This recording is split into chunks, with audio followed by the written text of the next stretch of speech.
Let's do a closer reading. Although it may be evident enough in theory that whoever plays a finite game plays freely, it is often the case that finite players will be unaware of this absolute freedom and will come to think that whatever they do, they must do.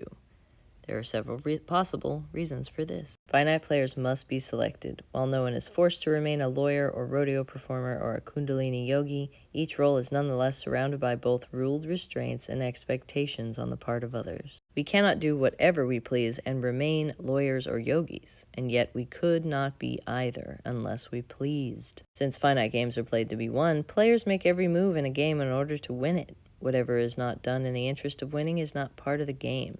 The constant attentiveness to the finite players to the progress of completion can lead them to believe that every move they make, they must make. It may appear that the prizes for winning are indispensable, that without them life is meaningless, perhaps even impossible. There are, to be sure, games in which the stakes seem to be life and not being alive.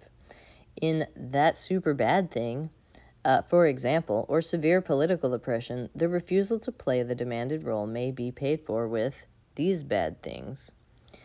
Even in this last extreme case, we must still concede that whoever takes up the commanded role does so by choice. Certainly, the price for refusing it is high, but that there is a price at all points to the fact that oppressors themselves acknowledge that even the weakest of their subjects must agree to be oppressed. Otherwise, no threat would be necessary. To account for the large gap between the actual freedom of finite players to step off the field of play at any time and the experienced necessity to stay at the struggle, we can say that as finite players, we somehow veil this freedom from ourselves. So it is with all roles. Only freely can one step into the role of mother. Persons who assume this role, however, must suspend their freedom and with a proper seriousness in order to act as the role requires. Although some persons may veil themselves so assiduously that they make their performance believable even to themselves, overlooking any distinction between a mother's feelings and their own. The issue here is not whether self-veiling can be avoided or even should be avoided. Indeed, no finite play is possible without it. The issue is whether we are ever willing to drop the veil and openly acknowledge, if only to ourselves, that we have freely chosen to face the world through a mask. So you may act